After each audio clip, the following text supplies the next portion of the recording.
Hello, everybody, and welcome back to In Good Spirits. As promised, we have got video set up now, so you can all see my lovely face. For those fortunate to watch on YouTube, for those unfortunately listening on Spotify and Apple, you will be able to fall asleep just listening to me rather than watching the video itself. But thank you, everyone, for the support so far. The podcast has been absolutely great in terms of the feedback I've been getting, the kind of comments that everybody's been giving, and just the general growth of the channel has been fantastic. I just kind of set this up just to kind of talk through investments and just give my point of view and just to hear all the positive feedback about people being interested in the industry a lot more, my experience of it, and talking through some ideas that they'd like to hear me talk about on some topics. It's all been really, really positive, and it's all been really, really kind of interesting to hear. So thank you, everybody, for the support so far. Season 2, kicking off. Episode 1, we're going to talk about tariff cuts in India and a new era for Scotch, or just the hype. So I'm your host, Tom Ballantyne, as hopefully you guys know. But for those of you who are new to the channel, new to the show, welcome. And today's topic is a hot one. India has announced major tariff cuts on Scotch whisky, a headline that's already proving to get a potential game changer in the industry, and one that I'm sure many people in the industry are talking a lot about at the moment. But is it a big thing? Is it not a big thing? I'm just going to put my own thoughts out there and some things that you should look out for. What is it a hype, or is it something that is genuinely good for the industry? And at the end of the day, should you put your hard-earned money into looking at more whiskey investments? Because is this overall positive news going to be significant for whiskey returns and whiskey investors? And that's what this show is all about.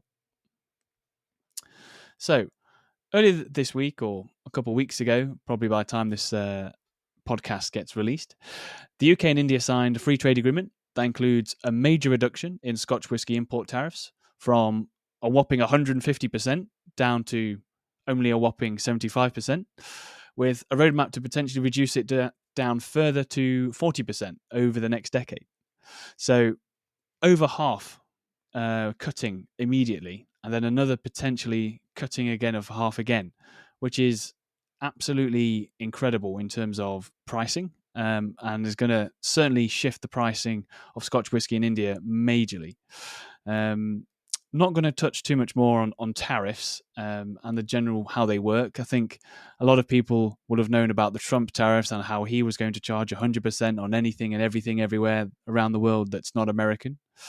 But I would encourage anybody to kind of look into what tariffs are and how they get passed on. But the simplest thing about a tariff, and to explain about a tariff, is it's a tax for a good when entering a country.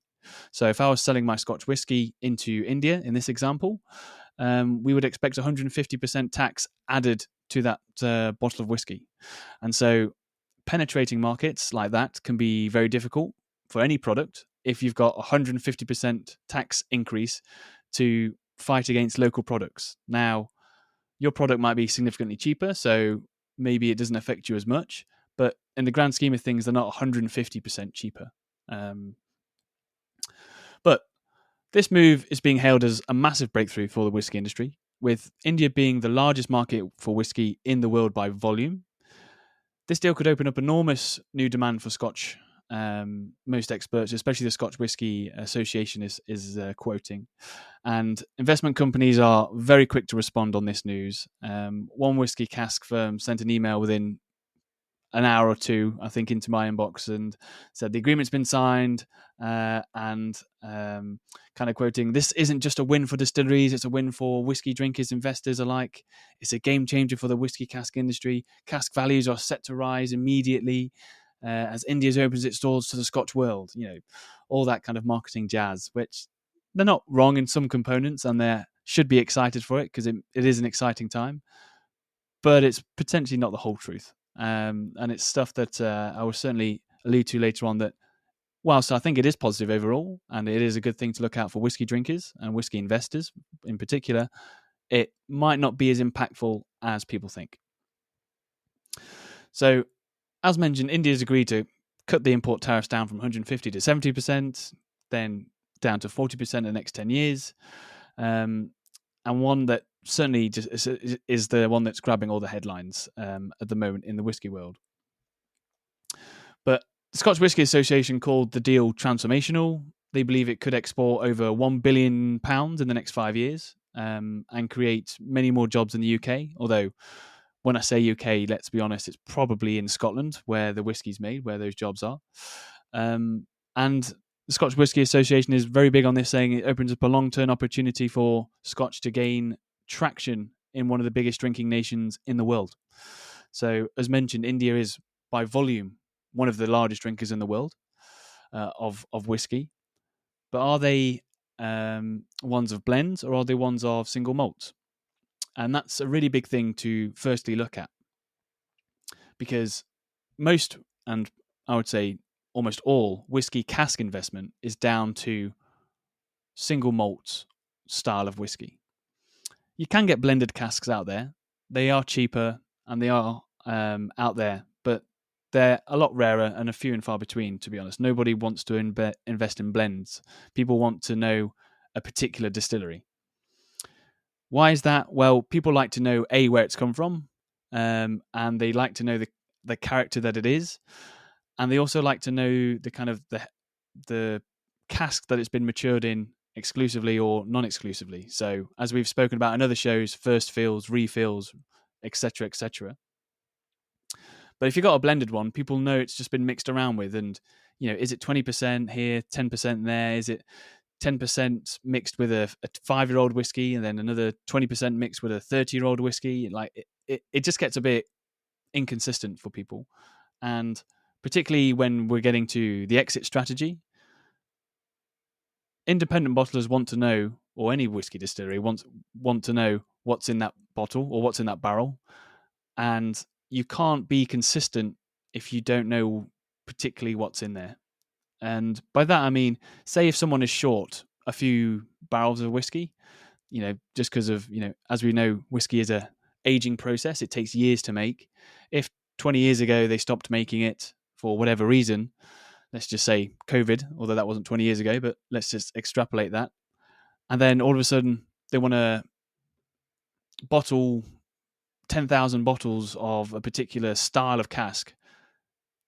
They can't use a blended one because they don't know what's in it. But if they want to use a single malt, they know exactly what's in it and what it's been aged for and the actual character of the distillery. So it's much more safer for distillery users and bottlers, but also I think it's just safer for investors all around. So that's the first thing to look out for. Great for blended market. Is it going to be impactful for single market, for single malt whiskies? Potentially not as much. And that's just something to keep out in mind. So when someone's reaching out to you, and they've reached out to me certainly to say, yeah, India's going to drink the world dry of whiskey now that the tariffs have gone, well, we've got to figure out what they're drinking. And, they've been drinking lots of whiskey beforehand. Doesn't mean that they're necessarily going to go overboard and drink even more now, but certainly the access is there for them. And potentially, if the blends are significantly cheaper and people now have access to single malts, which always demand a more premium price, then absolutely the price of cask whiskies, the price of single malt whiskies are going to go up and up and up, and the demand for them is going to go up and up and up.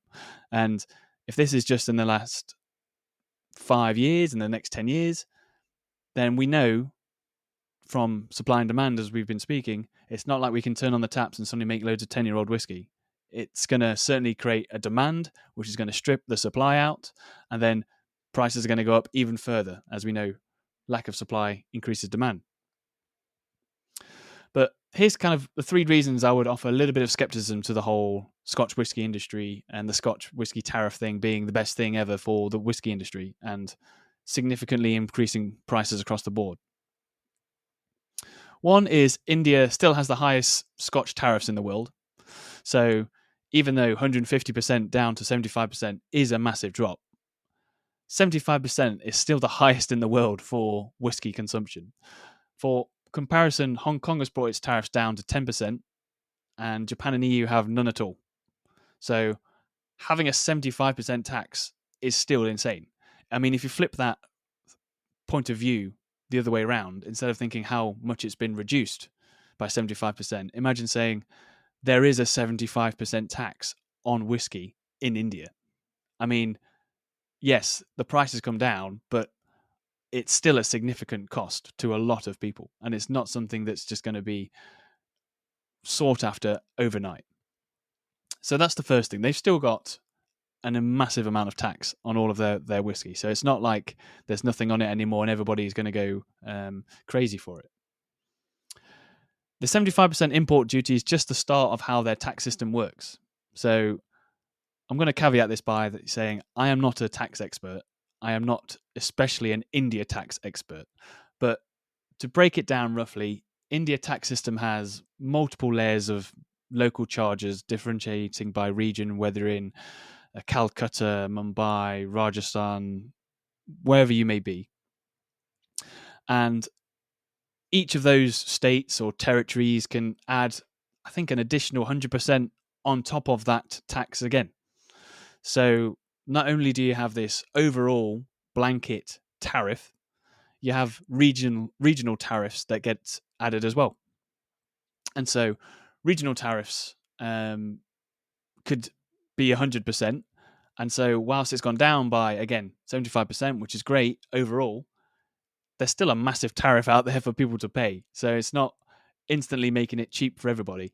You know, if we think about this from a, I don't know, let's do something crazy, a super yacht point of view, right? A super yacht might come down from £100 million to £80 million. You know, wow, 20 million, 20% off.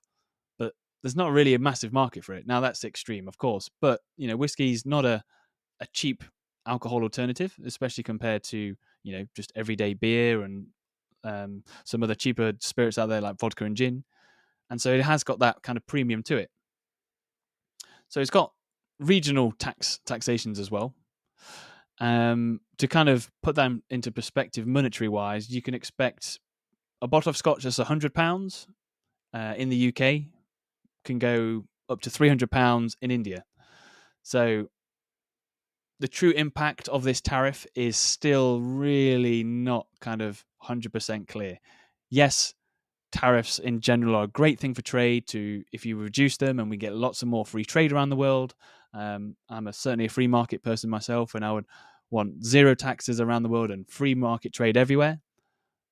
But it's not as simple as now we've got reduced tariffs, we're going to get an exponential or the same amount of increase in sales in that region.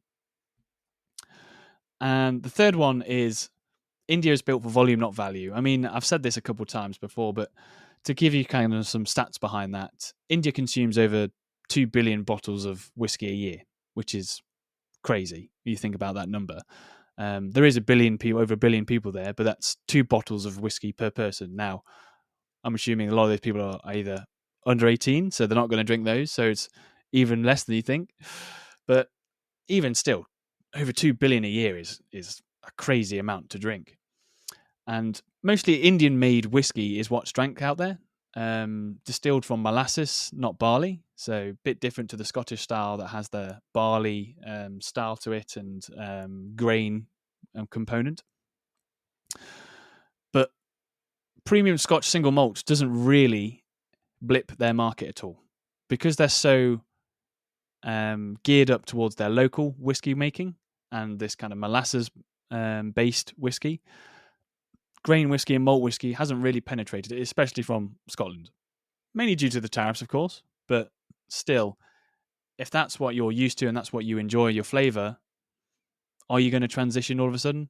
Certainly some people might, but if that bottle is £200 and now it's only £100 compared to your whiskey that you normally drink that's £30, you're still not quite bridging that gap. Yes, it's going to be more accessible, but it's not something you're buying on a regular basis again. Another kind of some stats out there about volume is Johnnie Walker's Indian sales only account for 0.5% of their total whiskey consumed out there. So Johnnie Walker, most people, I would assume, have heard about this on the show, but they're the biggest Scotch whisky brand for blended whiskey.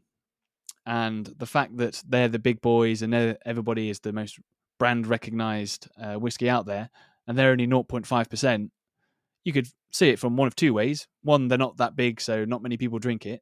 Or B, actually, there's lots of potential customers out there who could go for Johnny Walker, because they've only got 0.5% market penetration. If they get that up to 5% and 10 times that, that is a massive amount of increase in Scotch whisky. But are people going to switch?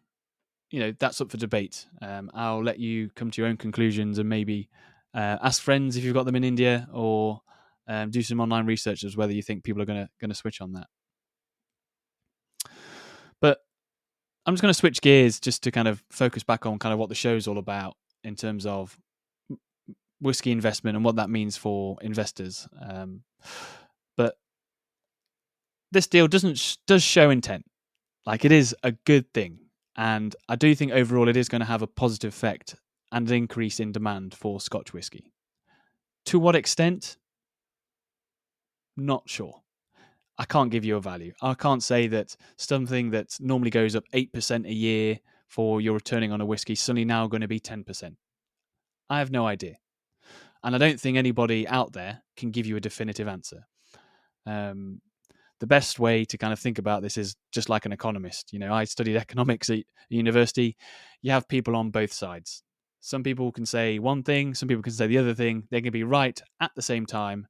And then you only get the data 2 years later. And by the time you figured it all out, and you can say this person was more right than the other person just because of some other factors that you've built into your assumptions that the other person didn't.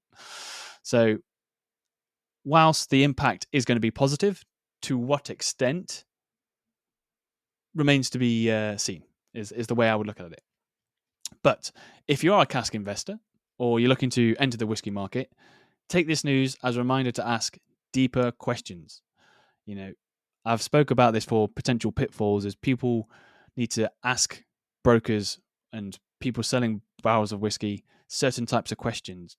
Dig behind the surface. Don't just get drawn into this big show and say, hey, this thing costs now 75% less in regions, therefore we're going to make 75% more money. It's a lot more complex than that. And hopefully through listening to my show and other things like that, you gain the knowledge to kind of empower yourselves to make sure you stay on the right side of all of that. But who benefits most is the best way, or a good way of thinking about this. Are producers actually expanding into India at scale? I mentioned Johnny Walker have only got 0.5% penetration. Are they going to look at that and go, right, this is our number one market now, our number one target? Or actually, do they not really care that much? And do they look for other markets? Now, granted, the US have imposed some tariffs, so maybe their other biggest market for single malts might not be one that they're chasing, and they could see India as a biggest potential growth opportunity. But is it something that producers are actually going to go after? I don't have the answer for, but that's something that you've got to think about in your calculations. And another thing is your barrel or is your cask that you've bought popular in that country?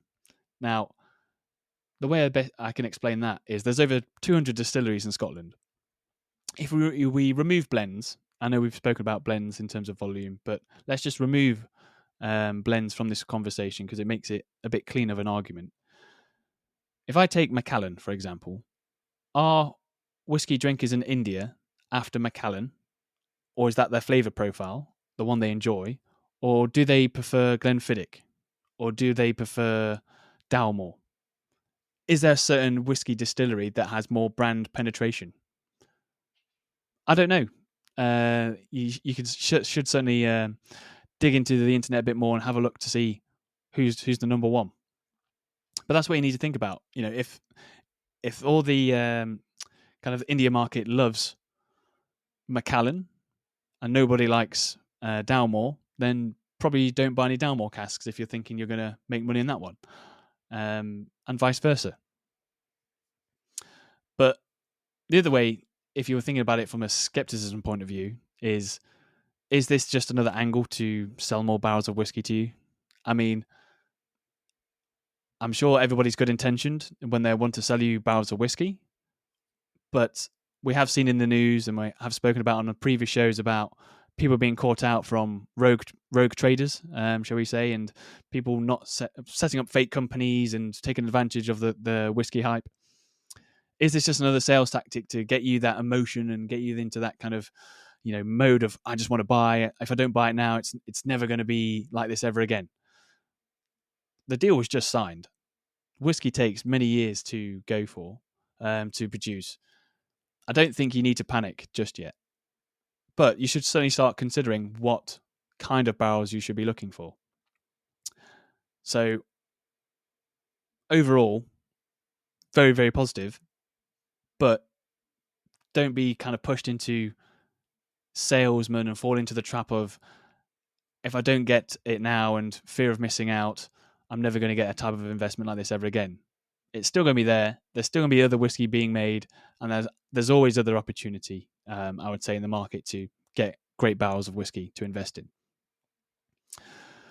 The reality is, India remains a complex protectionist market, and while some brands like Diageo, guys who own Johnny Walker, Pernod Ricard, guys who own Ballantine's, already dominate there, and there may not be push for broader reforms, given that they're already winning in the current system. I mean, they're talking about reducing tariffs further, but are then local whiskey producers just going to roll over and just take this lying down? I'm sure they're going to lobby for their own governments and get them removed, and increase the tariffs again, and make sure that they're number one. So it is a very highly protectionist market, and as I mentioned earlier, it is the largest taxed tariff in the world for Scotch whisky. So it's not like they've opened the floodgates entirely for them. So some closing remarks and some closing thoughts, just to kind of summarize some of the conversations and some of the topics I've kind of gone through today. Is the India tariff cut big news? Yes. Is it industry-defining news for the Scotch whisky market? Potentially. Should you rush to invest in whisky casks because of it? Definitely not, without doing your homework. But is it positive overall and could lead to potentially further increases in sales, but also further increases in demand for your whiskey? Absolutely it can. But to what extent, I think, is the bigger question. And that's where you need to figure out what barrels you want to invest in, what types of barrels you want to invest in, whether the barrels you're buying, that producer is targeting that market or not. And think about it from a tariff point of view. It's 75% still. How much penetration is that? Yes, it's come down from 150, but think about it the other way. I'm adding a 75% tax. How much are people really going to go for it? It's still not one that most people will go for. If you told someone here that there's a 75% tariff on any good, it's really going to put people off buying that type of good, because they'll assume that cost is passed on to them and they'll find alternative substitutes very quickly. So we owe it to ourselves as the whiskey community, and to us as investors especially, to get through the noise, cut through that, listen to people like the Scotch Whisky Association, sure, and more recognised authorities, not just myself, from industry experts and so on. But let's not over celebrate too much. Celebrate the tariffs being reduced. Absolutely, this is a good win, I think, for all. But let's not celebrate the spin, shall we say? I think that's a good way of looking at it.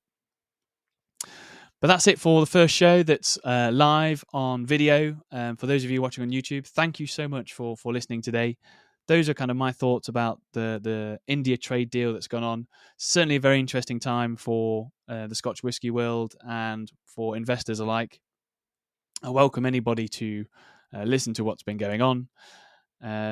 And those are just kind of my thoughts out there, where, yes, great thing for the industry, but let's not kind of run away with it now and say we need to spend all of our life savings just yet on whiskey because you're going to be a millionaire in 2 years. It's a slow process. It's not something that is done overnight, as I keep mentioning, but it is overall, I think, very, very good news. It's a great first step forward, and hopefully in the near future, maybe not the 10 years down at 40%, maybe in that 10 years we might even get it down to 5-10% or even zero eventually, which will be a massive win for the Scotch whisky industry. And then for sure you will see, I think, a lot more market penetration from Scotch whisky distilleries.